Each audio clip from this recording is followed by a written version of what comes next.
Good morning, everyone.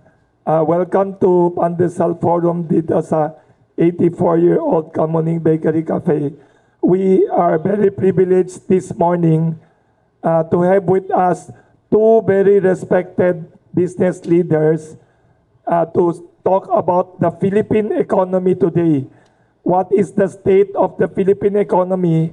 Kamusta ekonomiya ng Pilipinas? And what are the reforms they would like to recommend for not government only, but for the business sector and everyone? How can we help the Philippine economy sustain the economic recovery during these globally uncertain times? We have two speakers. Each one I will introduce later on, and they will each give an opening statement about their thoughts, their ideas, and after that, open tayo for questions. Aside from the very many media friends here, we also have many media friends watching via Facebook Live and by Zoom. So please be ready with your questions. Our two distinguished gentlemen dito will answer questions. I will mention their names muna, then I will introduce each one for opening statement. We have with us Mr. Sergio Ortiz Luis Jr., nandito siya, President ng ECOP and Chairman ng PCCI. Later on, I'll introduce Pam. And we have the newly inducted President of Federation of Filipino-Chinese Chambers of Commerce and Industry, Inc., FFCCCII, Dr. Cecilio Pedro. Over there. Yes. And now we'd like to invite each one for their opening statement. Si Mr. Sergio Ortiz Luis is President of the Employers Confederation of the Philippines, ECOP, also Chairman of the Philippine Chamber of Commerce and Industry, PCCI. Alam ko kayo din boss ng PhilExport, sir, di ba? Sila din ang leader ng PhilExport. So anyone who has a question about Philippine exports, pwedeng tanongin din. Pwedeng Tagalog, English, Taglish. Welcome for your opening statement, Mr. Sergio Ortiz Luis Jr. Good morning, everyone. I'm glad that we are here again to discuss the state of our economy. We are still, I think, looking up at the fastest growing economy in our region now. Unfortunately, we have to probably revise some of the projections that we have made, because of the problems that is happening, geopolitics and everything. We might have to, and the showing in the second quarter of the year, that the projection of 7 to 8% growth in our economy this year might be doubtful to be attained, no? And in the medium term, also that is very doubtful. I would think that we might have to go on the lower end of the projection of 6 to 8. And if we're not lucky enough, we might even be a little lower than 6 for the rest of the year. And for the medium term, our projection of 7 to 8, again, we might have to revise that, considering what are the problems. What are the problems that are plaguing the country now? Well, number one, we could not seem to solve the problem of inflation, brought about by a lot of factors beyond our control. What is happening in Europe and what is happening here in our relationship with China. No?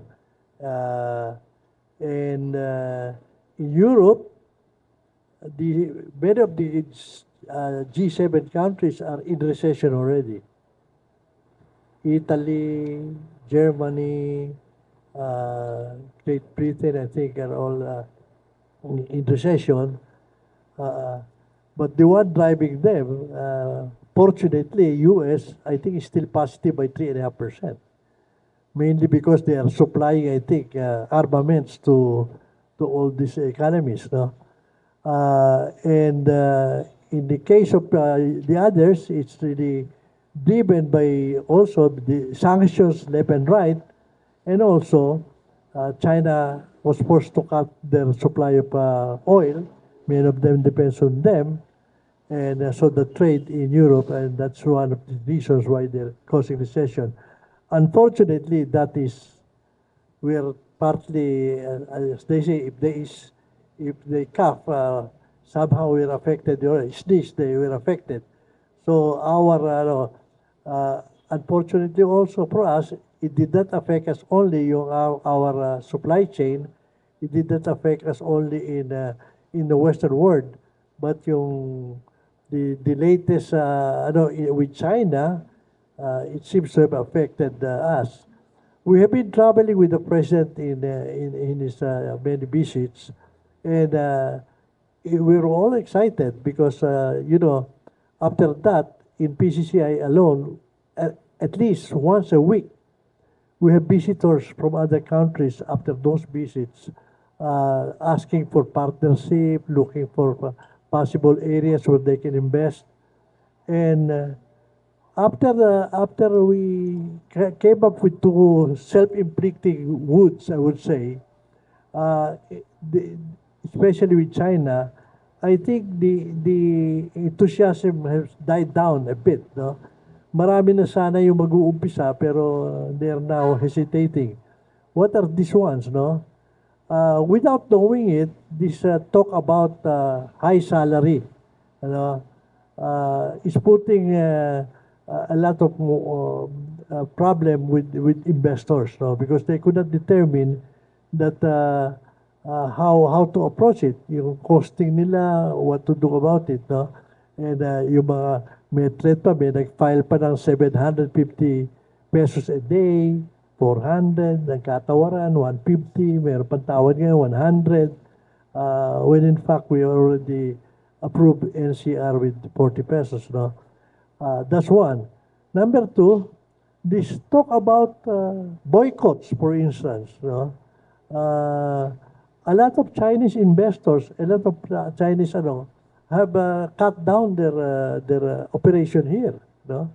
That is very noticeable after this talk because they are not afraid that baka sila yung maging under attack and they couldn't afford bringing in investment and then later on to find out that they're not welcome, no? So those are some of the self-inflicted things that we should correct, no? So I think we should approach this geopolitics better than what we're doing, no? Especially, we're the only country where the spokesman will be, I think, even non-military for our foreign,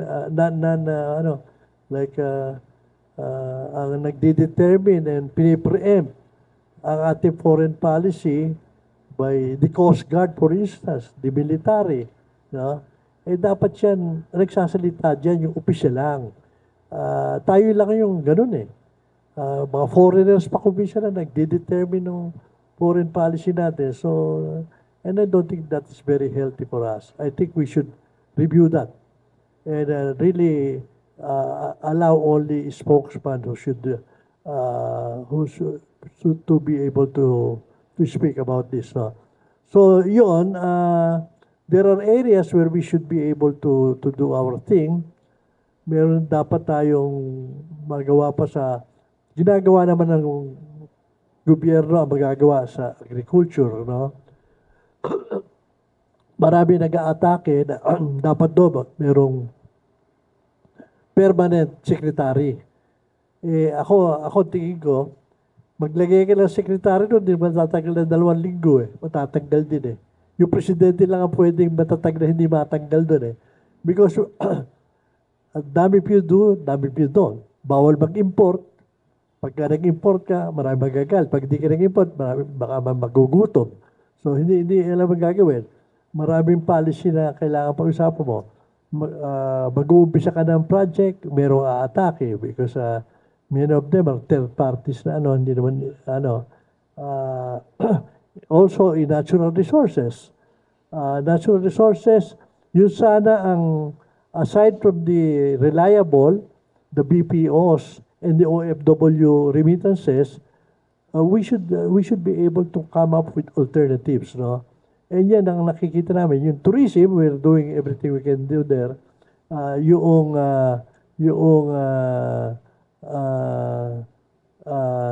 mining, these are things that can be, ano, but lagi na lang merong resistance.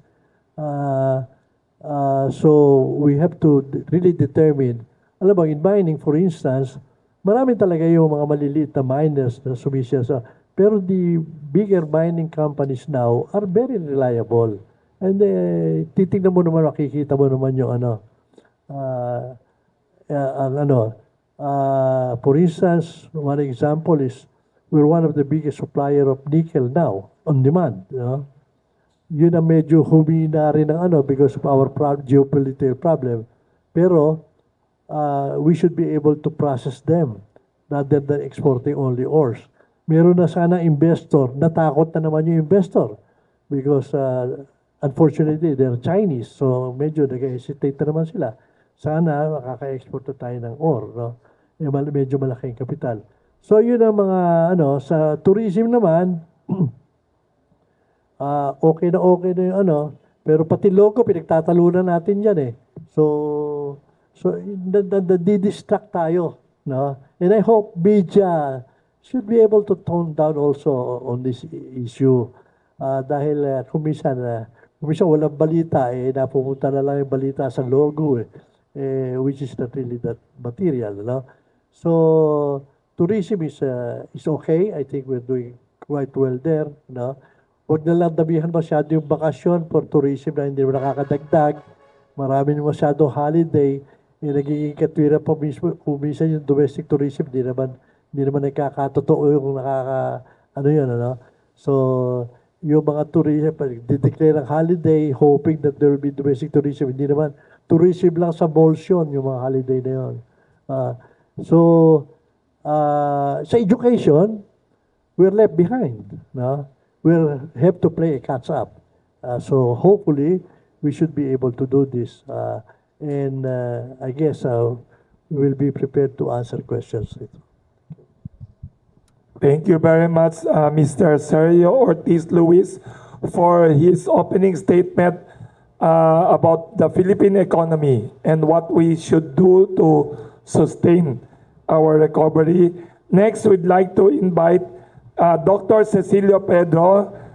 He is newly inducted president, newly elected Federation of Filipino-Chinese Chambers of Commerce and Industry, Inc., FFCCCII.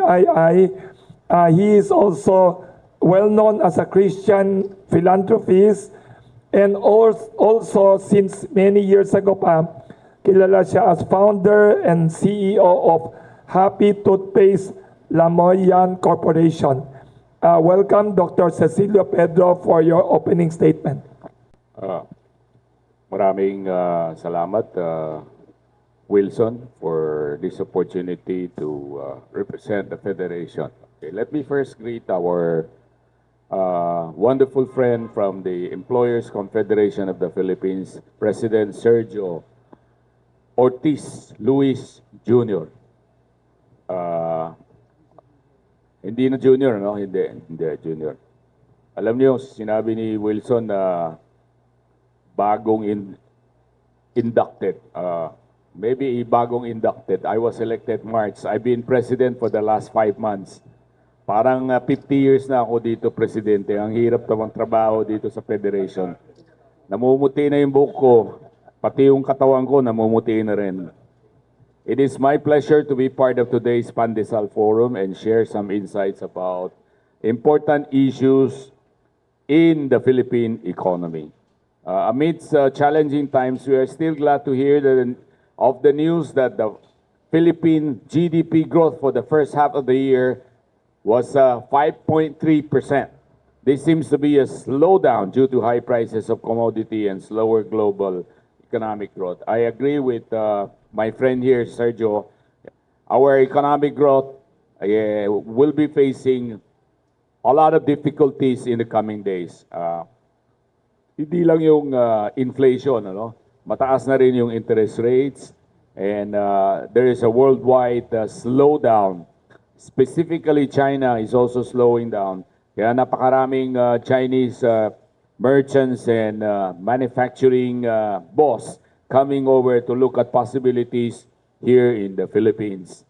So this is hopefully an opportunity, a window for us to continue this trend towards the growth in our economy by inviting them to come over and invest here in the Philippines. We should be cautious with our inflation challenges. Napakahirap po kasi sabi ng Central Bank, mukhang tataas pa tayo ng interest rates para ma-address natin itong inflation. But oras na tinaasan nila yung interest rates, taas din ang presyo ng mga bilihin. Hindi ko alam kung magkano ng pandesal ngayon. Ano? Siguro dati 5 centavos, 10 centavos. Ngayon 5 piso na yata eh. Dito libre. O. Sige, pag pumunta kayo rito, libre.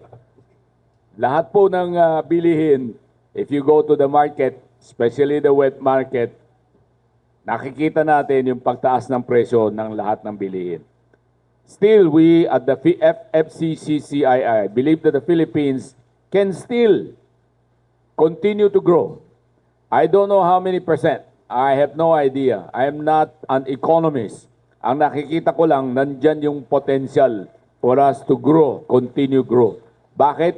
Napakagaling ang Pinoy. Okay? I believe in the Filipino talent to negotiate, to navigate, no matter how difficult the environment is. Okay? Hindi tayo takot dyan. Okay? Ang problema lang natin, bigyan sila ng opportunities. Pag kulang ang opportunities, walang mangyayari.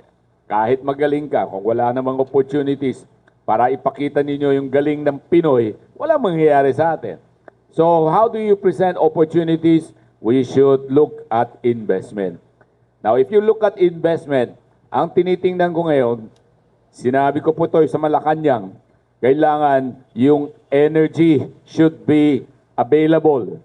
Power generation should be given priority. Pag walang power, walang mag-i-invest, lalo na yung mga malalaking kumpanya, no? They look at the power generation. Napakamahal po ang electricity natin dito sa Pilipinas. Ang binabayaran natin ngayon ay almost 11, 12 pesos. In some industries, they are paying more, 13 pesos to 14 pesos. Alam mo yung China, sabi nila, kausap ko lang yung Chinese embassy kahapon, ang generating o ang cost of electricity sa kanila per kilowatt is 2 pesos and 50 centavos. How can we compete with those prices? So the only way is to bring down prices of power, electricity. How do you do that? You have to expand power generation. And tinanong ko kung pwede ba yung nuclear power. The key here is nuclear power because it's the cheapest source of power. Ang coal, you have to burn coal. Ang diesel, you have to burn diesel. Ang gas, you have to burn gas. All of these cost money, pera. Pati yung solar, you need to put up so much solar power to generate solar power. Yung nuclear power, one time. Ang marami nagsasabi, dangerous daw ang nuclear power. Kung dangerous, bakit lahat ng kapitbahay natin pupunta sa nuclear power? Tayo lang ang hindi. Diba? So, hindi siguro po gaanong ka-dangerous ang nuclear power. We have to build also protective measures, so safety measures to make sure that the nuclear power will be safe. And it is available today. The key here is we have to make a decision as soon as possible. Without power, there won't be any major heavy industries coming into the Philippines, which will sustain our growth in all sectors.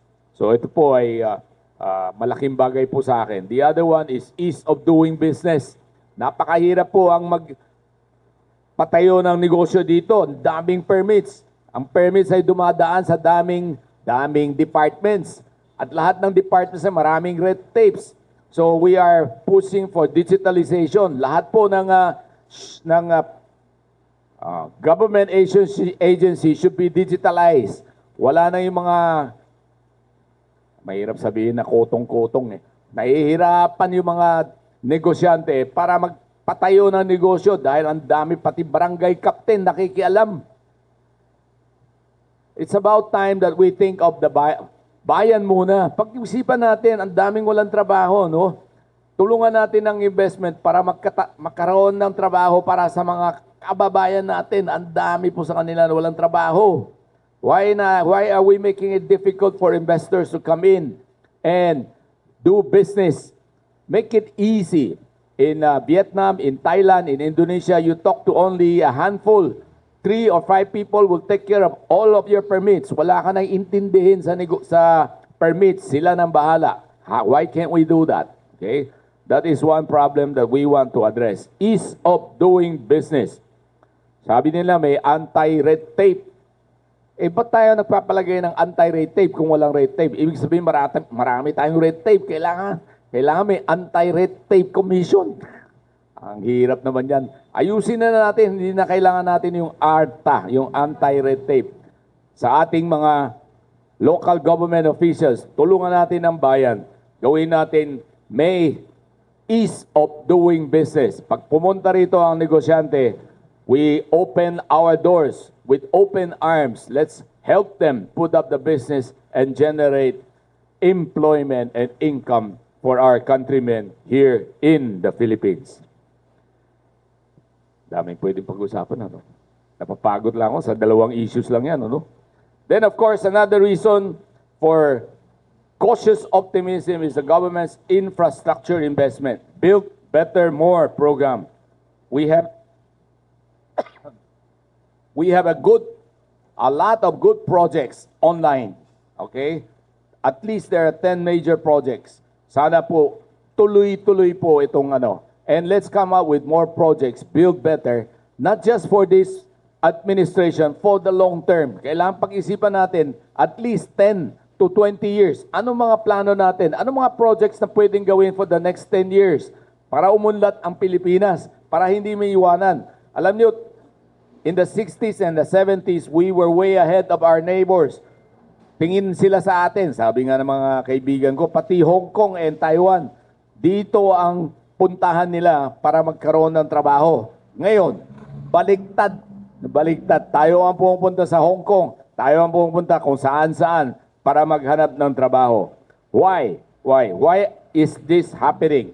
Kailangan natin may long-term plan. Yung long-term plan should be beyond politics. Hindi lang yung pagpalit ng administration, papalitan nila yung plano natin. Hindi pwede yun. There are projects that cannot be replaced. Should be long-term. Yan ang supportahan natin. Yan ang kailangan natin para umunlad ang bayan. The manufacturing and agriculture sectors are another vital sectors in the economy as a major source of employment. Alam mo yung agriculture, napaka-importante yun. We should go high-tech with agriculture. Hindi na po pwede yung kalabaw ang gamitin natin. Walang mangyayari sa atin sa kalabaw. Mahal ko ang kalabaw, pero we should go mechanize. Ang alam mo, yung other countries, the developed countries, puro robot na lang. Yung pag-spray nila ng insecticide, robot, yung drone ang ginagamit. Yung pag-araro nila, puro ang lalaking makina. What will take us a week, it will take only few hours to cultivate and to enrich the soil. Ang layo natin, no? And that's why we are now the biggest importer of rice in the world. Bakit? Nandito ang iri, tayo pa ang nag-import ng rice. How can we sustain, di ba? So we should look at mechanization, we should look at high technology to improve our agriculture and hopefully be so self-sustaining. Kailangan lahat ng pagkain, hindi na kailangan mag-import. Kailangan natin gawing local, gawing Pinoy. Now, we're talking of Buy Pinoy. So, Buy Pinoy is another major issue which is advocated by the Federation of Filipino-Chinese Chamber of Commerce and Industries Incorporated. Anong ibig sabihin ng Buy Pinoy? Let's promote products produced here in the Philippines. Although kukunti na lang eh. Kasi mas mura mag-import eh. Ang hirap pong gawa rito dahil ang mahal ang presyo, mahal ang gasolina, mahal ang oil, mahal ang electricity. Lahat mahal. Pati yung salary natin. Dati, we're one of the lowest. Now, I think we're almost at par with our neighbors in Indonesia and in Vietnam. In fact, Vietnam and Indonesia, I think, is slightly lower than us. So how can we compete? Diba? How can we compete? The key here is competition eh. Kalaban natin hindi kapwa Pilipino, kung hindi, kalaban natin Vietnamese, kalaban natin Indonesians, kalaban natin Thailand, kalaban natin yung toothpaste. Happy lang ang gawa rito, no? Colgate gawa sa, alam niyo kung saan? Thailand, Indonesia, ang gumagawa ng close-up. Anong ginagamit nyo? Kung hindi Colgate sa close-up, hindi happy. Pero kung gamit nyo happy, happy kayo. Di wala tayong problema rito. Buy Pinoy, di ba? Ayos ba? O bakit Buy Pinoy? May dala siyang Dahil- regalo. Lahat kayo may Happy Mamaya toothpaste products. Lahat kayo meron. Ngayon. Dahil po, ang gawa rito sa Pilipinas will generate income here in the Philippines, will generate employment here in the Philippines, will generate economic activities here in the Philippines. Buy Pinoy is very important.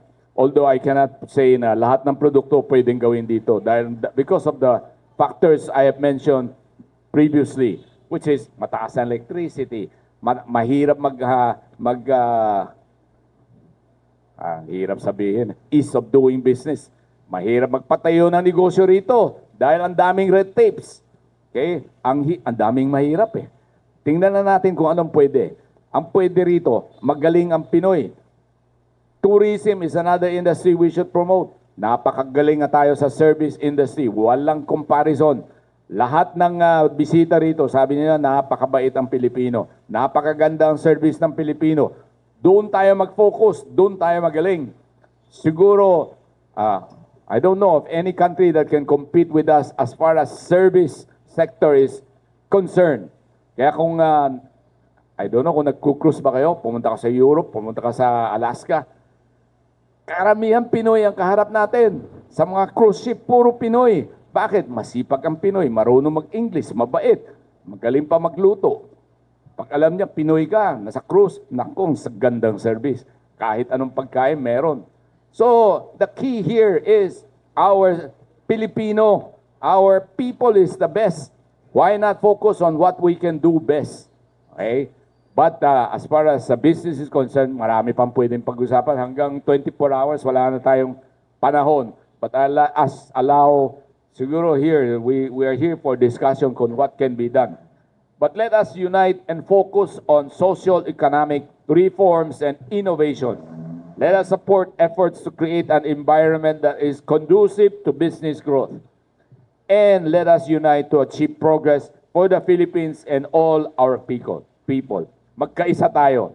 Magsikap at tulungan natin ang paglago at pag-uunlad ng ekonomiya ng Pilipinas. Maraming salamat po sa inyong lahat.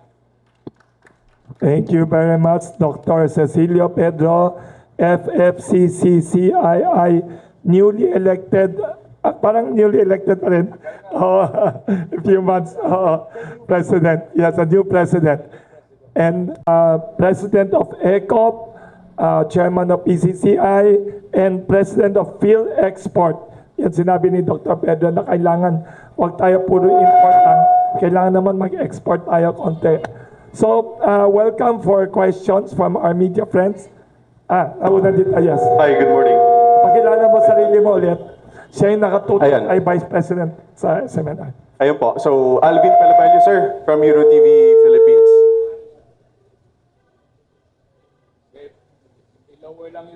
All right. So, question ko lang po, sir, is regarding the Maharlika Investment Fund. What are your hopes with this newly law in the Philippines? Kasi on September 12, I think may implement na siya or will take effect, it's implementing rules and regulations. So, as an economist, anong hopes natin sa bagong batas na ito?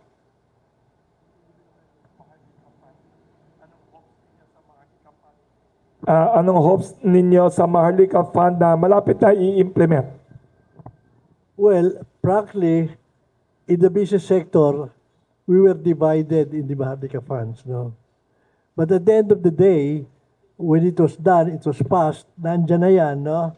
Our decision is, let's try to make the best of it because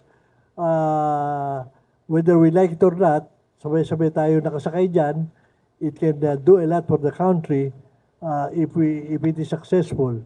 And let's not challenge it now, let's not put holes into it now because nandyan na yan. Let's just try to make the best of it. Good morning, sir. Mary po from... It's officially the start of the Burr months in the Philippines, and we all know mahaba po ang celebration ng Pasko dito. Are we seeing like a good Burr months for the Philippines this year, or mas maganda po ba ang 2022? Or are we seeing mas magandang employment this 2023? Dapat Burr months is last quarter of the year. Okay? Holiday kagad September 1, holiday. Walang trabaho. Bakit? May baha. May malakas ang ulan. Is that an indication of a good year? I have no idea. Kayo maghusga dyan sa Burr months na yan. But we have to work hard in spite of the weather, in spite of the floods. Tuloy pa rin ang trabaho natin. Tuloy pa rin ang economic growth. So I'm hopeful that in the coming days, kasi malapit na yung Christmas, malakas ang Christmas eh. Pagdating sa Christmas sa Pilipinas, hindi lang one day ang holiday natin eh. Isang buong quarter, starting now. Baka next week may Christmas songs na kayo sa mga radyo, no? Bakit? We love Christmas. We love to celebrate. So in celebration, we will have to spend more money.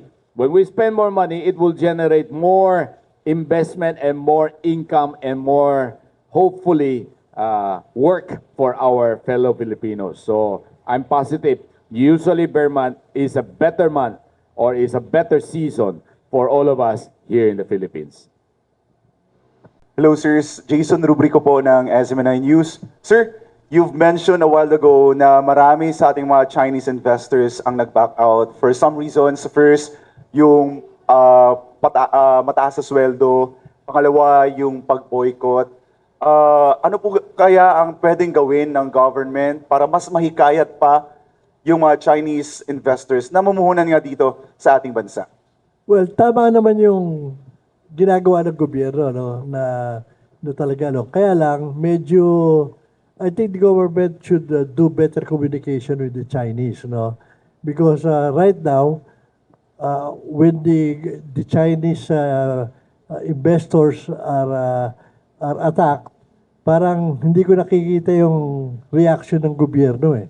As a matter of fact, lahat na pupunta sa West Philippine Sea na wala namang pakialam. Kuminsan napupunta pa rin sa reclamation na wala namang pakialam yung no? After all the efforts, after all the attracting them, why are we allowing third parties to determine our policies on this, no? I think we had to do better than that. No? Sayang, China is our biggest trading partner now. Kung isasama mo pa yung Hong Kong, which is China, Greater China, you call it, and Macau, walang panama yung US tsaka yung Japan sa trade. Can you imagine kung iboboycott mo yun? Alam mo, bumaba lang ng 5% ng trade mo, malaking problema na sa country. Ito 18%. Kung iboboycott mo, 18%. At yung mga gagaya pa ron, nila 18% yun. Dahil ang China, marami ring allies, you cannot do that. And even just to say it in public, that is a possibility.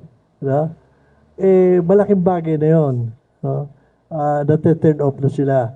So, sabi ko nga, meron pa mga pumupunta sa amin sa Philippine Chamber of Commerce na mga investors, especially after the trip there, no? Sinasabi nila na marami yung naka-line up, no?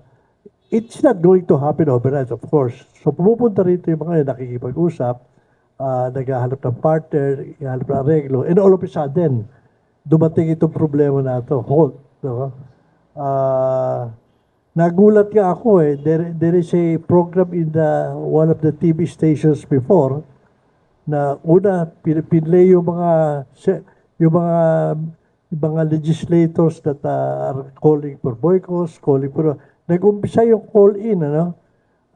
Nag-umpisa sa okay, yung mga investors na medyo wag na munang sa China, napunta rin sa yung mga sa reclamation, dapat yan wag na China, napunta rin sa, nabenda ng huli, pati yung mga Filipino-Chinese dito, sinasabi, ang puso nyo, wala rin eh. Sabi ko, this gets out of the way, out of hand, no? It doesn't going to, and for what? And for what? We have to accept the fact that China is our biggest trading partner, and at the end of the day, sila talaga yung may rin sa part of the world, in this part of the world. Nilalagay natin palagi yung problema sa Sierra Madre. 24 na taon na yata nandun yung Sierra Madre, wala naman nagugutom doon. Bakit ang focus natin yung pagdadala ng pagkain doon, tsaka kung sino haharang. Dati-dati naman kung hindi lang natin pinalalaki. It has blown out of hand, yung issue na yan. That we are risking, I don't know what is our end game there. Nakabili na nga ng bagong barko, nakabili na nga ng mga armas, tigilan na yung roon. At tapos, tinetelegraph natin lahat ng moves natin. Pag may darating doon, hinahabol mo pa yung na harangin. Tapos, what is our purpose? Hindi naman naalis ang China kahit manalo tayo sa 5 arbitration. Kahit magdala ka ng mga Navy boss, hindi naman naalis. So, what are we trying to do? Start a war? Sir, last two question. Is it correct to say na yung mga Chinese investors na off sila because of the mas tinutukan yung issue sa West Philippine Sea? Well, yun ang pinag-umpisahan eh. Napunta rin doon sa reclamation na may mga Chinese na kailangan imbestigahin pa kung may paril, kung may baka mga spy. Ang dami-dami Chinese dito, yung panabambang mga nando sa reclamation na gagamitin spy, overkill yung Sir, gaano... Let me add a little to what was mentioned. 2 weeks from now, there will be a 40-man delegation from Fujian. Puro mga top businessmen from Fujian coming over to look at the Philippines and to look at possible opportunities, possible investment. Alam niyo po, China is slowing down.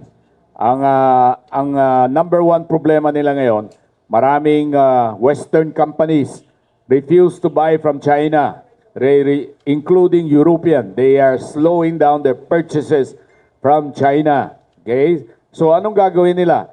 Maghahanap sila ng operation outside of China so they can continue to sell to this particular industry. So they are looking at Southeast Asia, Vietnam, Indonesia, and hopefully the Philippines.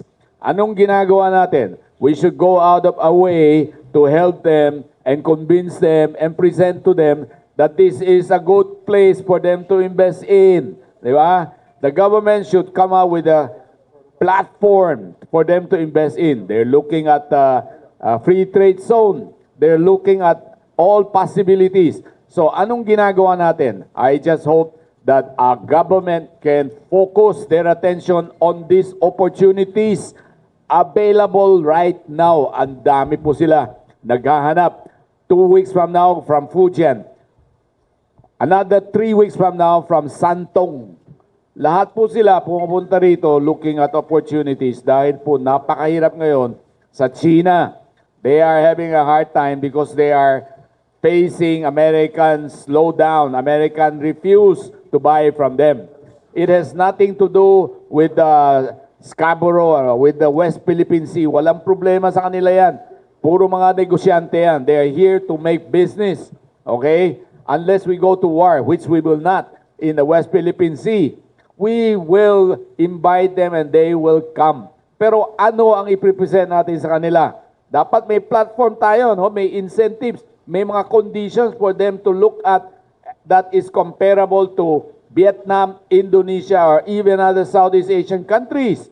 Pagtalo tayo sa kanila, lipat sila doon, hindi sila pupunta rito. Simple lang naman yan, hindi ba? Hindi man kailangan ng rocket science yan, hindi man kailangan lang pag-isipan natin kung ano ang pwede natin gawin para for them to come over and invest here in the Philippines. That is the challenge. That is what you have to ask the government. Ano ang gagawin nyo to invite them to come over? We are not in the government. We can tie up with them, but if the conditions are not there, they will not come over. Sir, last question from my end. Gaano karami yung mga Chinese investors yung umatras and gaano kalaki yung pera, yung katumbas po nito na pesos po sa atin? Yung gaano kalaki yung nawala sa atin? I don't think I have the numbers, no? But nung pumunta si Presidente ron, there was a number that was given, no? Over and above that, merong kagaya, halimbawa sa September 11 to 16, merong imbitasyon ng kami, delegation, na from Philippine Chamber, from the Mayor of Nanning, no? Yung, the province of pupunta ron, ang laki ng sila lahat ng gagastos. They're even asking us to put up an office there. Sila magbabayad. Sila ang pati tao. So that they have a direct contact. Pero ngayon, para nakita ko, lumamig eh. Meron kami pupunta, malaking delegation na, dalawa na lang ang pupunta ngayon dahil hindi namin alam how still welcome we are there. Ganun ka seryoso sila. They're asking us to go there. Sila magtatayo ng opisina, sila magbabayad sa para lang direct sila sa contact dahil sa kagustuhan mag-invest. Pero what can you do? Kung talagang ang feeling nila ngayon, welcome ba kami rin o hindi? Sir, there is a proposal na alisin na yung work from home sa mga empleyado sa Chinese business sector po. What are your thoughts doon sa pag-alis na ng work from home sa mga empleyado? Hello. Kasi kung nasa manufacturing ka, how can you work from home? Diba? Construction, How do you work from home? You have to construct, di ba? Pero there are positions that can be allowed to work from home. Diba? Yung mga accounting, backroom, pwede naman sa bahay. Hindi naman kailangan depende sa kumpanya yan. Depende sa trabaho. Pero kung you're in a factory, you cannot work from home. You have to be there. You have to assemble. You have to put things together. And work from home is not an option. Now, you have to identify. There are many things we can enhance. Kasi yung work from home is not only for the Philippines. Ngayon, maraming mga multinational companies overseas nagre-recruit ng Pinoy to work from home for them. Dahil we speak English, we know how to read and write English. Yan ang advantage natin. So if those are the work available for us for work from home, why not? Why not? Hindi naman isang sagot, ma-address natin yung lahat ng problema na yan, Depende kung ano ang trabaho, kung ano ang kailangan. But there are many jobs right now, I know, that is done online. And it is not only here in the Philippines, but all over the world. Diba? So those things, those jobs, those opportunities will allow us to continue work at home. If I may add, work from home is an arrangement that flourished during the pandemic, for obvious reason. And now, meron yung mga nasanay masyado sa work from home. Meron din naman yung nasanay sa work from the malls. Dahil, sabi nga ni Mr. paano mo, ilan lang yan dahil yung manufacturing, yung mga backroom jobs, accounting, yung mga sila pa naman yung threatened by artificial intelligence, Pagka meron mga bagong graduate, akala nila yung option na option sa kanila yung work from home eh. Kaya hindi makahanap ng trabaho eh.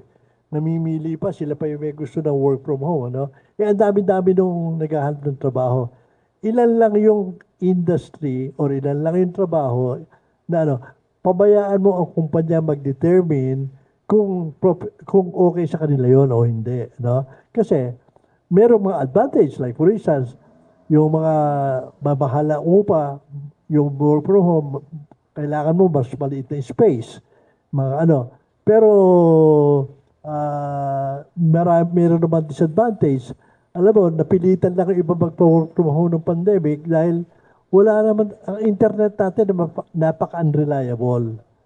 Pwede mo sasabihin lahat, ako, bumagsak yung internet ko, nung pala, nag-bowling na lang, ano? So, mahirap. Ano. Tapos, yung mga BPOs, okay na okay sana yan, they can supply the equipment. Ang problema, meron din silang security problem. Yung inuuwi yung data sa bahay, inuuwi yung mga computer sa bahay, tapos, yun, napipilitan yung iba na to take that risk, no? But now, hinire mo yung mga tao to work in the office, no? So, hindi po pwede mag-demand. It's an option that should be left to the decision of the company, kung okay sa kanila o hindi. Mr. Ron, may tanong sila. Thank Yeah, you. good morning, gentlemen. Thank you for your candid assessment of the state of our economy. I'm Rod Carnajo from the Asian Institute of Journalism and Communication. I only have one concern. The saying goes that the buck stops there, sa taas, sa taas. May I get your candid view with regards to the leadership of BBM?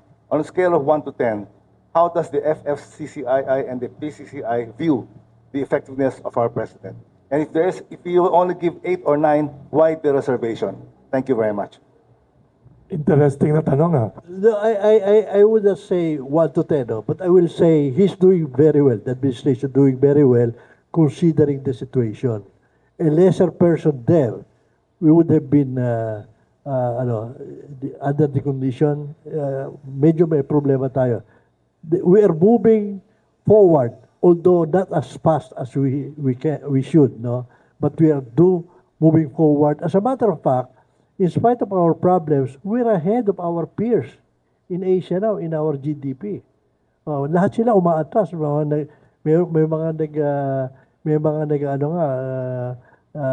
Even in Europe, even pero tayo, tuloy-tuloy yung paglalakad. Kaya lang, maliit yung elbow room. Maliit yung elbow room, ano? Especially our fiscal issue is not that much. Marami pa tayo dapat ayusin talaga. I always shy away from grading the president, especially with regards to overall assessment. Kasi napakarami yung problema hinaharap ng presidente at saka yung scope napakalaki. But as far as I'm concerned, he's working very hard promoting the Philippines and inviting investments. I was with him in China, I was with him in Malaysia, and he was in the States, in Japan. He was working very hard to invite investors to come in. That one is very clear. That's, for me, is a rating of 10. Okay, he's working very hard. The local challenges we face, he's also doing his best. Kaya lang yung mga problema natin, hindi ma-address overnight. Kailangan may long-term planning. Kailangan may makita natin ano ang plano natin for the next 4 years or 5 years regarding agriculture, regarding this, regarding that. But I'm very happy to note that he is pro-digitalization and pro-mechanization for agriculture, which is very, very important for us to move forward. And the ICT, yung ICT is the DICT ba? Department of Technology. Yes, the ICT. They are doing all their best to digitalize all departments, government departments in the country. Yung local government lang ang medyo kulang, ano? Local government, they have to do their own work. You have to digitalize. Pasig is doing very, very well. Manila is at the forefront promoting digitalization. The rest of the country, they have to digitalize. They have to minimize yung involvement of people in granting permits. Kailangan mawala yan. Kailangan digital na yan. Pag you submit all the permits, all the requirements, approved na yan. Hindi na kailangan dumaan pa sa tao. Kasi napapailalim pa yung mga permits nila para maghintay kung ano nung hinihintay. Kailangan umabot, hindi ba? So these are things that we can do to digitalize, to promote. And the President is at the forefront promoting this. I will give him also a 10 for that. The others, marami pa eh. Di ba? Yung mga better projects, better program, and more investment, nandyan din yan eh. Yung mga top priority project, which is also being promoted and pushed by the President. So, he's doing very well, that I can say. Nuclear, I talked to him about nuclear power, sabi niya he's in favor. Kaya lang, yung nuclear power, meron pang Congress, kailangan mag-approve. Di ba? May provision in the Congress, in the Constitution about nuclear power. I have no idea how they will push for that. The nuclear power is needed because we need power. Pinakamura yung nuclear power to bring down the cost of electricity in this country, which is one of the most expensive in the world and which is hindering investment into this country. Thank you. Corruption, lahat ng bayan may corruption. I cannot comment on corruption. You go everywhere, there is corruption. But corruption, what do you mean by corruption? You grant certain favors in return for certain things. That is corruption. Okay? Lahat ng bayan may corruption. Hindi problema sa akin yung corruption. Pero kailangan, huwag hinder. It should not hinder our growth. It should not hinder investment. It should not hinder people coming over to invest in the Philippines. Thank you. May I add one thing? One of the constraints of the present government now is that yung spending is very slow. May budget. The OTR, for instance, I think I read somewhere, as of the moment, may budget, 30% lang yung nagagamit nila. No? Yung Department of Agriculture, 50% to 60%. No? Ang problema, pwede mong madaliin. No? But you sacrifice quality do sa volume. No? Yun ang mga problema. Well, number one, bago yung mga tao. Magagaling yung mga tao. I cannot yung magagaling ang tao sa ano. Pero ang problema, yun nga, yung balancing act mo. Pwede mo madaliin yung sasabihin mo, bilisan yung paggastos, pero yun nga, basta bahala na, bidding ka ng bidding dyan, hindi naman nawawala ng third party critic dito. Basta apektado sila, haharangin lahat ng magagawa mo, hinaharang yan. Even sa mining, haharangin yan. Even sa reclamation, haharangin yan. Basta merong kung sa kanila. So, yun ang isang problema. So, tama si maraming pwedeng gawin. Kaya lang, merong mga hindi mo talaga makakontrol Po, Big Saminta ko na 25. Before my main question, kaya nabanggit nyo, Sir Ortiz, yung about the budget spending ng gobyerno. Now that the 2004 national budget ay ongoing ang deliberation sa Congress, which is 5.768 trillion pesos. And according to the economic managers, especially the Department of Budget and Management, nakita na nila with that big amount of budget na yung tax collection natin, particularly from Bureau of Customs and BIR, na hindi nila mamimit yung 5.768 trillion. Ang kanilang projection is about 4 trillion pesos. So we have the budgetary deficit of almost 1 trillion.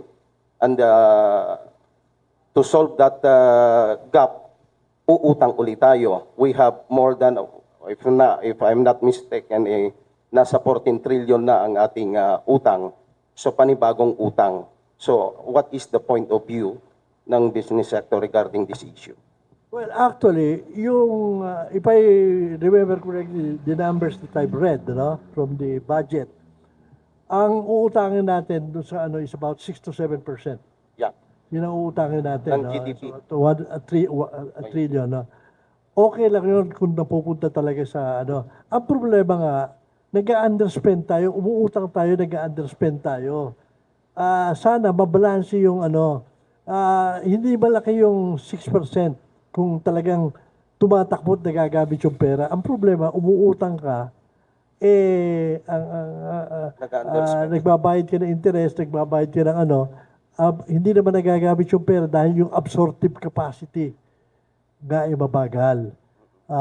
Yun ang talagang dapat na tapos napansin ko rin, wala tayong mechanism na yung priority doon sa mga nakabudget na yon, alin bang gagawin dong priority? Every time na mag-uusap ng priority, nandun na yung budget, nagkakaroon pa ng problema, lagi may third party makikialam eh. Lagi may third party rito na will try to stop progress because either vested interest or merong mga nagdidikta sa kanila from abroad or whatever. Yun ang problema. So, okay lang yung 6% to 7% kung nagagamit. Sir, the President is scheduled to attend the ASEAN Summit next week. Sa grupo ng mga negosyante, ano ang ina-expect natin na ikukon ni Presidente? Kasi according to the business sector, dapat i-promote natin ang Pilipinas, i-kampanya natin para pumasok dito ang mga investors. Anong inaasahan ng business sector sa pagdalo ng Pangulo sa ASEAN Summit? Let me answer that. It's a good question. I hope you can ask the same question to the government. Kami nasa private sector kami. Ano magagawa namin kung hindi just to invite them over? But they look at the conditions, ano? Anong priorities? Anong incentives binibigay mo sa kanila for them to invest in? Kami, wala naman kami say dyan eh. Di ba?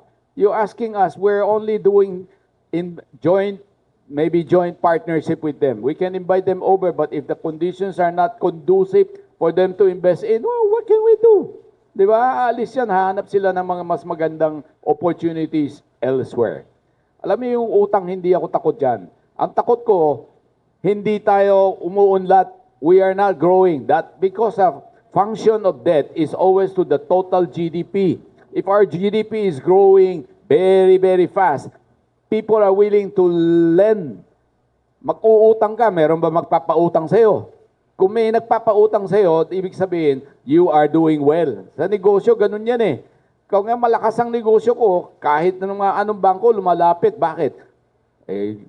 Kaya mong bayaran yung utang eh. Bakit hindi ako magpapautang? Yung collection sa tax, yung collection sa BIR, collection sa customs, lumang tuktugin na yan, walang katapusan yan. Di ba? I always talk about that. Why don't we talk about more investment so they can generate more income? Hindi i-collect mo na lagi sa mga usual customers, usual businessmen, pero bumabaksak naman yung negosyo. Ano maiko-collect mo? Di ba? Kailangan umunlad ang negosyo para mas maraming koleksyon. Yan ang hindi mapapalitan. Yan ang rule. If the company is not growing, you cannot generate more income from them, from the government. So the key here is to generate income, to generate investment so we can get more and for our GDP growth so we can borrow more for the country to move forward. Okay. Sir, one last question from my end. Pinirmahan ni Presidente na yung Executive Order number 39 imposing price ceiling on rice. Anong point of view ng mga negosyante regarding the imposition of price ceiling on rice? Price ceiling, price control will never work in any economy. Di ba? Pag mababa ang presyo, hindi magpuproduce, di lalo kang walang rice. Di ba? Kung nalulugi sila, hindi sila magbebenta ng rice, di lalong wala. Pag mataas, what's the use of price control? Kung masyadong mataas naman yung price control. Price control will never work in an economy. It's a function of demand and supply. Very basic lang naman yan eh. If the supply is enough, prices will go down. If the demand is higher than the supply, ano mangyayari? Price will go up. Hindi naman kailangan pag-isipan yan, ano? Basic lang naman yan eh. So price control will never work. Eddie Lazaro po, representing Manila Bulletin. This is just a follow-up of the sir, question ni Sir kanina. Nasabi nyo kasi yung about digitalization of agriculture, mechanization, and how about the product, sir?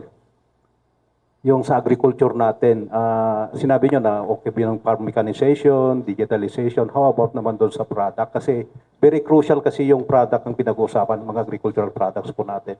Alam mo ang Pilipinas, rice is number one commodity.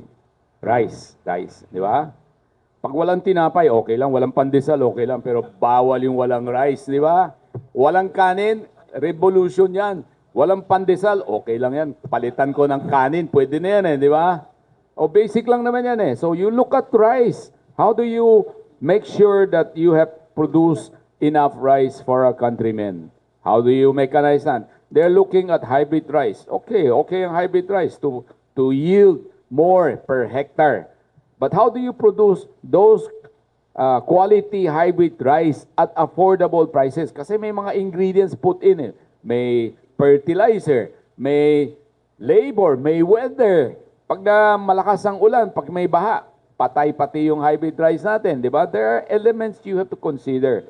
So you have to study that kung saan maganda mag-produce ng rice, kukunti ang typhoon siguro, at may technology. Ngayon ang pag-usapan is technology. Hindi yung, ang tawag nan, yung mano-mano, hindi na po pwede yun.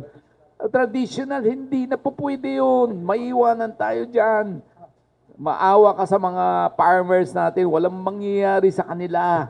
Because they're competing with the biggest companies producing thousands of hectares. And you have 5 hectares, how can you compete?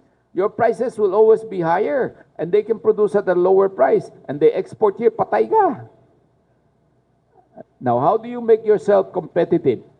You have to also do the same thing what they're doing. If they're using mechanized, we should be mechanized. We should be efficient.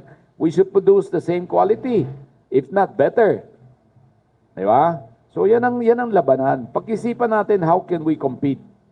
Di ba? Instead of how do we stop imports or how do we stop other countries. We cannot stop other countries from becoming more efficient and more effective and producing better quality products. May I add something about digitalization? I'm not against digitalization. I'm for digitalization. My problem is, whenever a problem arises in the government, the most convenient answer is, we will digitalize. Pag sinabi mo ang central bank, may problema tayo sa lending, may problema yung mga SME, we will digitalize. Digitalization is a tool. It is not the answer. That is not the solution. Ginagamit na solusyon ng mga departamento eh. Pag wala nang maisagot, magdi-digital kami. As if that's the answer to the problem. Okay, just a follow-up, sir, na-mention nyo po yung MSME. Sir, how do you look at the potential of our MSMEs in the Philippines? MSMEs, medium, small. Micro, small. Micro, Yes, small, and medium enterprise. MSMEs. Micro, small, and medium enterprises. Alam niyo yung Go Negosyo, di ba? Yes, Go sir. Negosyo. I'm one of the mentors eh. Laging akong mag-attend ng Go Negosyo to promote small and medium industries in the Philippines. Kailangan magnegosyo tayong lahat. Alam mo yung negosyo, hindi kailangan magtayo ng malaking factory para maging negosyo. Ang negosyo is buying and selling a product. Simple lang yan ng Go Negosyo. Yung sari-sari store, negosyo rin yun eh. Kaya lang, may mga problema din ng mga Go Negosyo. Yung mga negosyante, tulad ng sari-sari store, wala silang kapital. Saan sila kukuha ng kapital? Di ba? Logistically, they don't have the same muscle like the bigger companies. So, mas mahal ang ibebenta nilang produkto. Ang problema diyan, papasa sa inyo, sa mga consumer. Kung bumili kayo ng sa sari-sari store, mas mahal ang produkto nyo. Di ba? So, yun lang naman ang kapalit yan eh. Pero small and medium industry should be promoted. Kasi po, it is a way of generating more employment. At least, may trabaho kayo. Di ba? Yung mga small, kahit sari-sari store, we have more than 1 million sari-sari stores in the country. If they employ additional 1 person, you have 1 million jobs. Dalawa lang sila, may 2 million, di ba? So anything that will promote employment should be encouraged, should be promoted, should be subsidized, or should be helped by the government, and in the process, make more jobs available to our countrymen. Okay, thank you. SMEs, no? You know, again, like digitalization, laging answer ng gobyerno yang, we will support SME. Pero tinanong ba nyo anong support na ginagawa sa SME? More than 20 years ago, we passed what we call the Magna Carta for SME. That was the first one, which is actually, for 10 years, yung ano na yon. Yung Magna Carta na yon, dalawang institution yung kinirate. One is the SME Council. I think, were you appointed? SME SMED Council, no? I hope. Good luck. The second one was the SB Corporation, both under DTI. Ang problema, it was a regulatory capture. The SMED Council at the time was composed of the Central Bank Governor, Finance Secretary, 3 representatives from the banking community, 1 for the Universal, 1 for the Video, and then the Trip Bank. So 5. And then nakaupo doon, representative ng Visayas, Mindanao, saka NCR, no? So 3 private sector and DTI. And so kung ano gusto ng Central Bank, kung ano gusto ng DTI, yun ang nangyayari, no? So the first thing they did, si Hani was the author of the original bill, no? So it was supposed to lend 8 to 10% of the portfolio of banks to SME. Okay? After that law is passed, by a stroke of a pen, by Bangko Sentral, nawala ng visa yung law. You know what they did? They said, instead of lending, if you buy treasury bills from the bank, that is an alternative way of complying. So wala lang, of course. Ba't ako magpapahirap sa maliliit? The central bank na lang, mabayaran naman ng interest, wala pa risk. Okay. Nawala yun. So after 10 years, ni-revive. Yung very active kami. Ako, personally, I spend time with the lower house answering, and even in the BICAM. Pinakialaman namin lahat yan. We try to plug the loophole. Victory won. Si Senator Loren ang in charge sa Senado, which she agreed. Natanggal namin yung Central Bank Governor, yung Finance Secretary, tsaka isa na lang ang representative ng community, ng bank community, because anong pakialam nila? Hindi naman sila yung nagpapatako doon. Dapat DTI yan, SB Corporation. So we thought, if you take them away at i-monitor, anong mabuti, tanggalin mo yung alternative compliance. Nawala na ng alternative compliance. So it was just mandated. Ito. Tapos penalty, 500,000 minimum sa bangko who will not violate. So to my mind, at dati, yung penalty na impose, napupunta sa central bank. Sabi, why should it go to central bank? Monitoring lang sila yan. They are not even, so napalabas namin, 90% will go to SB Corporation. And 10% will go to the SMED Council. So, yun, natanggal siya. So, happy kami. Nalingat kami, ang gumawa ng IIR Bangko Sentral. So, pati yung law, napalitan nila halos, yung penalty 500,000, nagawa nilang graduated, tapos yung reporting, we were insisting, like AMLA, dapat yan, ang reportorial yan,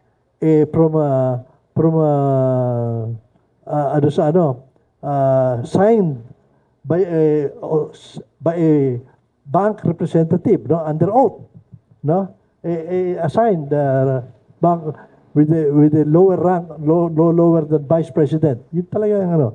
And then sa central bank, your report should be signed by a deputy governor or one of the member of the monetary board. Nawala yun. So, nangyari, nung huli, ang suspecha ko lang naman to, ano? Pati lending yata sa credit card, nakasama ron as compliance I mean, walang violators. Pero yung ano, almost for the lifespan of about 10 years, para 140 million. I thought, kung nasunod yung ano, reportorial, tsaka yung nasunod yung talagang strictly, SB Corporation will be one of the biggest lending, ano, wala. That even 1 peso napunta sa ano, walang ano, yung 140 million na, I remember, yun yung na ano, nadaan pa sa, para mailabas mo, para magamit. Ang dami pang pinagdaanan. So, bali, nawala rin. So, ngayon, itong third, ginagawa ngayon, ano, I insisted, pumayag sa akin ng Department of Trade, pumayag na sa akin yung ibang senador, na pinamimigay natin yung pera doon sa CCT. No, wala naman akong problema ron. 87 billion yata yung huling pinamimigay Monitoring fee lang noon, do you know? Is 15 billion.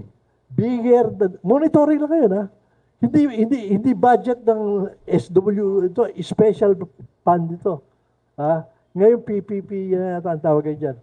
Yun yung CCT dati. 15 billion, you know, yung 15 billion na monitoring fee, bigger than the budget of DTI, DOST, and the ICT combined at the time.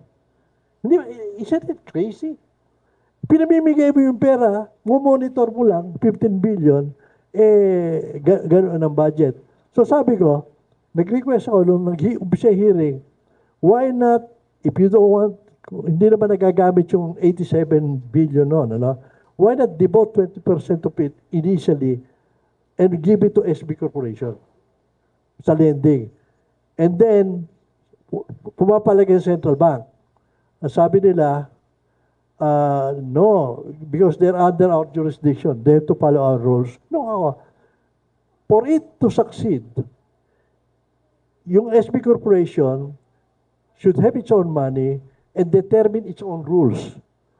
The rules, which was adopted by other countries, we were the envy of other countries. Now, we are the most underbanked SME in the whole of Asia. You know, the lending we give to SMEs here is not even 1/10 of what Thailand gives. And you wonder why we are the most underbanked. SME should be the backbone of our economy. No. It is the most underbanked. And now we are passing another law which will be useless again.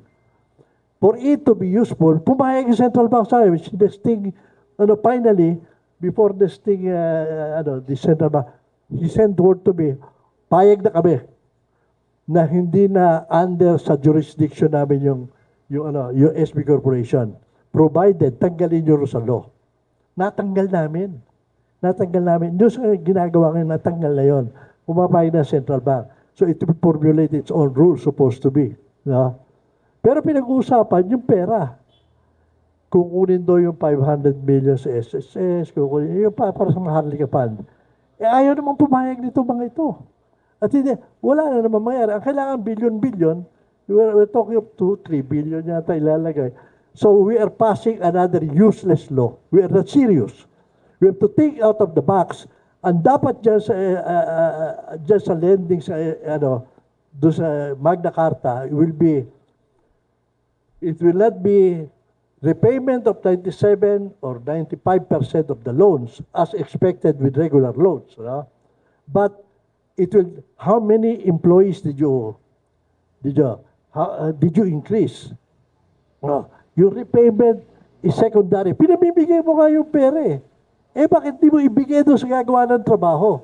Why are we, pinamimigay mo, classic, teach the person to catch fish rather than give him fish every day, you know?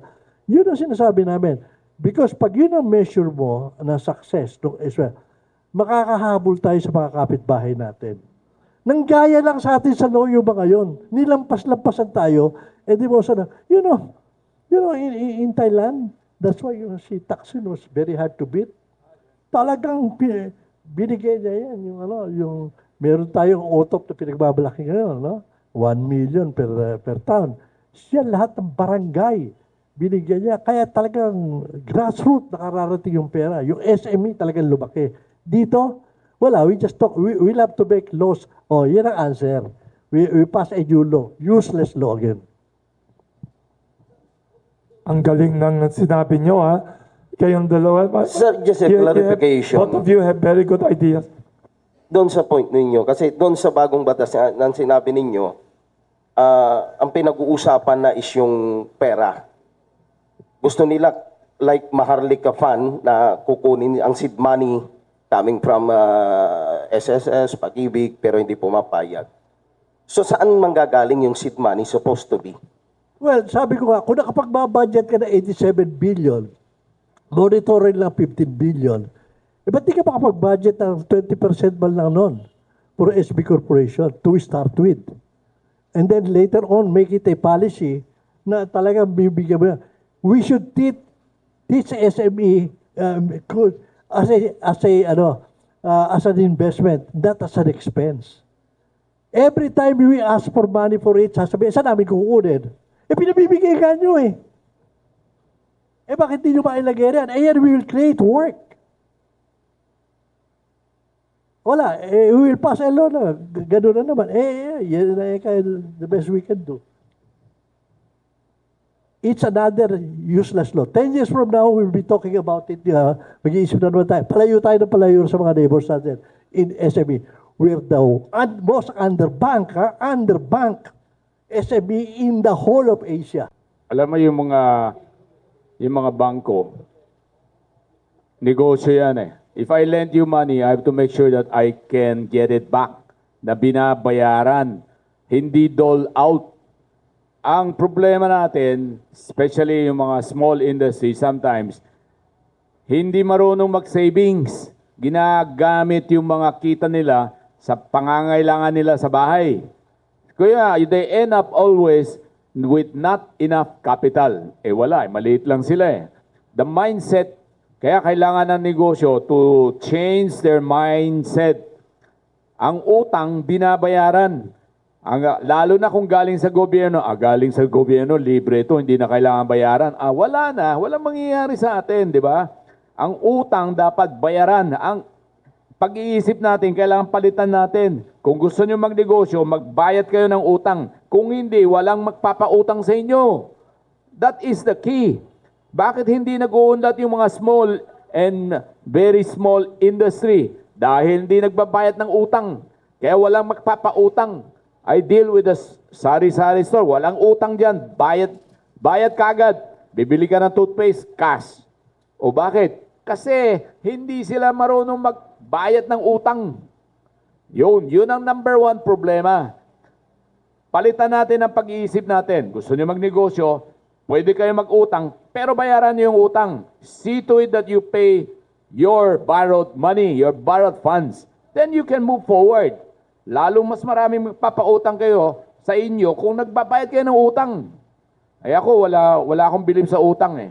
Kaya lahat ng bangko pumipila sa akin, pwede magpautang sa'yo. Sabi ko, hindi ko naman kailangan eh. Pwede bang hindi bayaran yung utang? Eh, umalis sila eh. Pag sinasabi nila, hindi pwede. Eh, ba't kayo napapautang? Kasi alam nila, babayaran ko yung utang ko. Yun ang key, ano? Pag hindi binabayaran, walang mangyayari sa inyo. Kung magnegosyo kayo, sigurado kailangan may savings. Ang yung utang, binabayaran. May tanong. Hi, sir. From Business Mirror newspaper. From Andrea San Juan from Business Mirror. Sir, my question is, how should the government better approach the ongoing geopolitical conflicts? Since exporters would always point to geopolitical conflicts, so what is within the government's control? Very good question. Well, you're talking of West Philippine Sea. sir, pati yung mga trade war. Yung mga- Well, I think the government, tama naman yung pronouncement na friends to everyone, enemy to none. Kaya lang, hindi ganun ang lumalabas eh. Lumalabas sa media, lumalabas sa mga iba-ibang sinasabi, hindi ganun ang lumalabas. So, friends tayo sa US and enemy to China, yun ang lumalabas. Yun ang mga pronouncement ng military eh. So, how do you solve that? I think the government should start improving its signaling din. I mean, if the signal is not coming that way, pinababayaan magsalita yung spokesman natin sa West Philippine Sea, yung Coast Guard eh. Kung hindi military.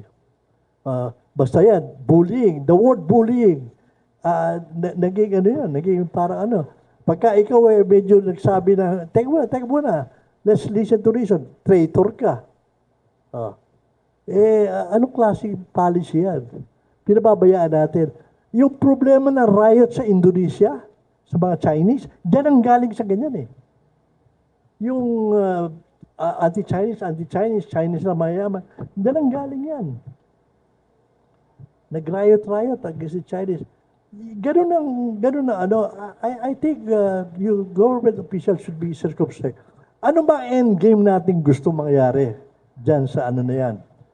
We think that if we win 10 another arbitration, we win and if we are able to have the signature of the whole world against China, will they leave? No, they won't. So ano solusyon? Sabi nga niya, mag-uusap tayo. Huwag natin pabayaan iba nag-uusap, iba interest nila. Ang interest natin, in the past, we had agreement. During the John de Venecia, maraming pumula. We agreed on joint exploration. 50-50. China ang gagasta lahat. We will set aside ownership issue. Tinawag as constitutional. Kung gano'n ang formula, isang manapaya, 10% lang nakukuha natin. Pumayag tayo bakit hindi tayo makapayag doon? We should talk. We should not allow others to drive our Pwede naman pag-usapan Sabi ko nga, more than 20 years, yung mga nando sa Sierra Madre ba yan? Hindi naman nagutom ba't kayo issue yung pagdadala ng pagkain? What changed? Nagutom ba yung mga yon? There were incidents in the past, pero overblown. Ngayon, issue pa yung i-announce pa kailan darating, anong barko ang gagamitin, escortan pa ng US, o escortan pa ng What are we trying to do? Start a war? Are we trying to start a war? Anong endgame? O sige, nanalo tayo sa PR, nanalo tayo sa lahat ng komite. Will the Chinese leave? No. So what do we have to talk? Alam mo, if I understand correctly, dalawang po occupied by Vietnam islands. Ang Taiwan yata, 2 po rin. Ang China, 10 lang. Bakit anti-Chinese ang ginagawa natin? Even Malaysia, we have a claim on Sabah. They have ba't di tayo kumikibo? Why are we doing this? Why are we taking the line of other foreign interest? We like to be like Ukraine? Geopolitics yan. Hindi politika ng Pilipinas yan. Because we can get what we want, set aside ownership muna, have a agreement, pwede naman nag-o-offer ang China, ayaw naman yata natin tanggapin. Talk. Wala naman tayo magagawa We can war all the campaign, PR. Mapapirma natin na the war against that. Will they leave? No. Yeah, Wilson, last point. Wilson. Thank you. No, I agree with you, Serge. We are caught between America and China. Between the deep blue sea, I don't know which is worse. Anyway, my last points this. Dr. Pedro, we are supposed to be an agricultural economy, basically, right? Was the land reform a mistake? Yun lang. It is a big mistake. The land reform is supposed to address land owned by the government, not land owned by the private sector. Ang ginawa natin, yung private sector, dinivide natin, ibigay natin yung mga farmers. The private sector is already working on the land. Why do you have to divide them and give it away? There are so many lands owned by the government that should be reformed, that should be allocated, that should be hopefully cultivated by the government and give it to the farmers and aided by the government. Yan ang land reform. Di ba? So it's a big mistake. Ni pinalilit, ang laki-laki ng mga dating mga farms, dole, ang laki-laki. Thousands of hectares na land reform. Kaya umalis na ang dole sa Pilipinas. Del Monte is the same thing. Ang land reform is to help the government reform their own lands for the farmers. Baliktad. Yung nagproducing tapos ilalang reform yun, mali yun. So it is a big mistake. Thank you very much. Thank you. All the other questions I will forward to Mr. Sergio Ortiz and to Dr. Cecilio Pedro. We think all the questions, dami pang tanong, via Facebook Live and via Zoom. We have two very brilliant, alam nyo, walang biro to akala ko marami na akong alam. Reading a lot, I'm a news junkie. I always listen to all the news. Pero listening to Mr. Ortiz and Ms. Dr. Pedro, parang crash course on real economics, crash course on national development, crash course on the need for energy investment and SMEs, amazing ideas. Let us request a closing statement from both our guests to summarize their appeal to the public and the government about Philippine economic recovery, and then we will have lunch here. We'll start muna with Mr. Sergio Luis Ortiz for your closing statement to summarize your thoughts about before you do that, baka you can mention again your projection of Philippine economic growth for 2023. Siguro lang yung last question pala, sorry. 3 people asked me questions here. Short answer from both of you. What is your projection for Philippine economic growth 2023? I think it will be 4.5 to 5% growth. 4.5 to 5% economic growth 2023. Dr. Cecilio Pedro, what is your projection? Wala akong crystal ball. You know, the economy performance is highly dependent on the environment, the international environment, the war in Ukraine, Yes. the slowdown in China, the slowdown in the West. There are many factors to consider. And I'm not an economist. I'm not in a position to predict what will be or what will be the final outcome. But definitely we are facing a slowdown, not just here in the Philippines, but worldwide. But fortunately here in the Philippines, because of the remittances coming from all over the world, we are still capable of spending. Spending is the key. Kaya tuloy-tuloy pa rin ang economic growth dito sa Pilipinas dahil marami tayong heroes. Marami tayong heroes galing mga OFWs nagpapadala dito ng pera para gastusin natin dito sa Pilipinas. Malaking bagay po yun. Now, how do we sustain this? Continue to grow on this. That is a subject matter which I am not in a position to predict. Sana po tuloy-tuloy pa rin ang remittance nila para tuloy-tuloy pa rin may pera dito ang mga Pilipino para magbili ng mga bagay-bagay na kailangan nila sa bahay. Definitely, we're one of the highest growing economies in Southeast Asia, if not in the world. In fact, our GDP growth is projected to be higher than China. Pero malaki yung China. The US is going down. Halos wala na silang GDP growth. Sila po ay nagpre-print ng money. Tayo hindi pwede. They keep on printing money, dollars, and nobody can complain. Eh, anong magagawa mo? Sabi na, oh, eh, anong gusto mo? Okay, we cannot say anything against the US, but they keep on printing money. I hope we can also do that, pero hindi pwede. Di ba? So, that is the challenge we face. So, we have to do a lot of things to improve our economy. Taxes will have to improve. We have to do also generate more investment so that we can generate more income for the country. And every Filipino will be involved, yung mga lalo na dito sa Pilipinas, maghanap tayo ng paraan para magnegosyo, para mag-improve ang employment problem here in the Philippines. And hopefully, in the process, we will also grow very fast in the region and compete with the rest of Asia. Thank you. Now, closing statement from both of you to summarize everything, and then we will have a photo op with a special gift.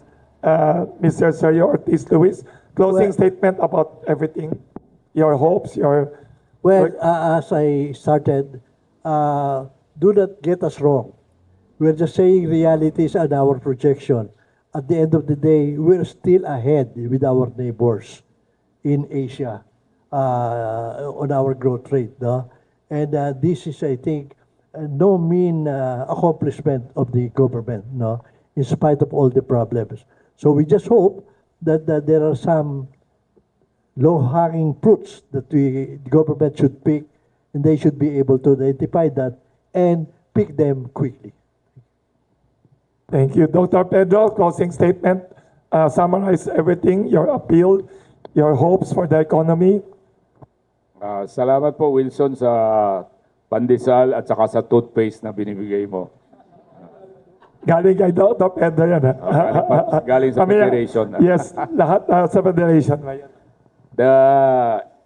The Philippines, I love the Philippines. I love the people here in the Philippines. We are specially blessed by the Lord, by God. We are created with special gifts and talents by the Lord. What we have to do is to harness our talents, harness our abilities. Pag magsama-sama tayo rito para sa kaunlaran ng Pilipinas. Yan ang challenge natin, okay? Sana po yung government will work closer with the private sector in motivating, in molding our country into what is needed for investment to come in. And the infrastructure needed should be provided so that investment can come in. Kasi kung wala kang infra, wala rin mag-i-invest dito. So to do right now is to promote infrastructure. So we should spend more money on infra, which is what the government is doing together with the president. Malaki po ang investment kailangan natin para sa infrastructure. Roads, bridges, including the internet, including the power generation, including yung digitalization and mechanization. Ang daming dapat gawin para umunlad ang Pilipinas. All of this, ang dami pong dapat gawin. And I sincerely hope we will cooperate with the government. The key here is magsama-sama tayo. Kung hindi tayo magsama-sama, mahirapan tayo. Because the other countries beside us are doing their work. Sila po ay masipag, naghahanap ng investment. Vietnam just started only 1979 and they are now ahead of us. In a matter of less than 40 years, they are ahead of us. Okay? So anong dapat gawin natin? Mag-isip tayo, maghanap tayo, mag-compare tayo sa mga kapitbahay natin. Ano bang ginagawa nilang tama na pwede natin tapatan, na pwede natin pag-isipan para umunlad ang bayan. Gusto ko talaga umunlad ang bayan. Itabi muna natin yung mga problema natin sa West Philippine Sea o mag-usap muna tayo. Walang tayong problema dyan.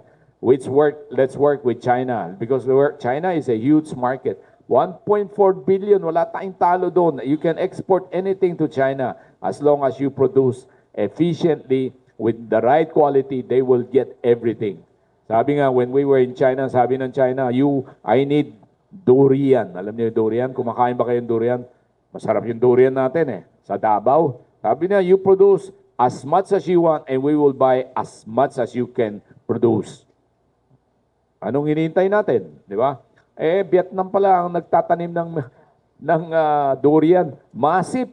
Thousands of hectares planted to durian. Tayo, farmers ang magtatanim. Ilan lang ang magtatanim, maghihintay pa tayo ng 5 years. Sila 3 years, pwede na mag-harvest. Tayo, wala tayong technology. Di ba? So we have to put ourselves together. Mag-isip tayo anong bang kailangan natin for us to tap this market, to tap this investment, and hopefully, we have a better future than the rest of the world. Thank you. Thank you very much to Mr. Sergio Luis Ortiz. Napakagaling nilang dalawa.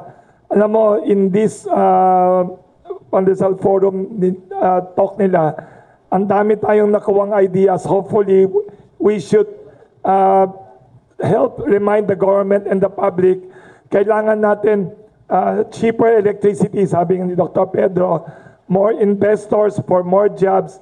Tapos sabi ni Mr. Sergio Ortiz Luis also, let us be practical with our geopolitics, focus on the economy, negotiate and get advantages.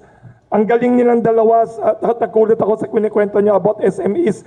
That should be another topic for one entire Pandesal Forum. Dapat nandito si Trade Secretary and si Senator Loren. Ang ganda.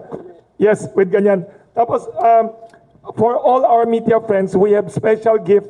At ito, these are the products of Dr. Cecilio Pedro.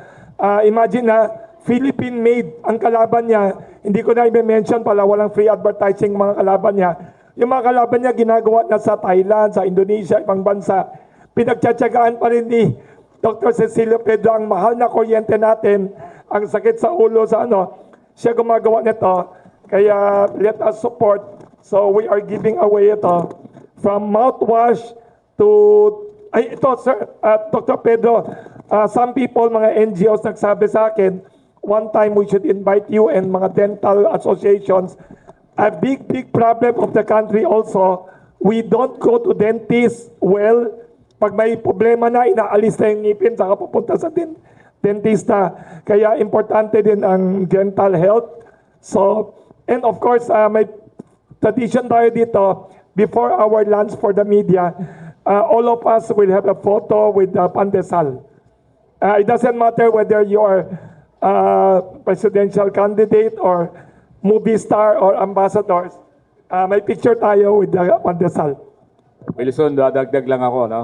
Commercial, kasi pinag-usapan mo yung toothpaste. Alam niyo, we have more than 90% of our population, especially kids in grade school, May na problema. may cavities. I heard. More than 90%. We want to reduce that. If Ano reason, Dr. Pedro? If I they heard. brush their teeth 3 times a day, you will reduce by 40%.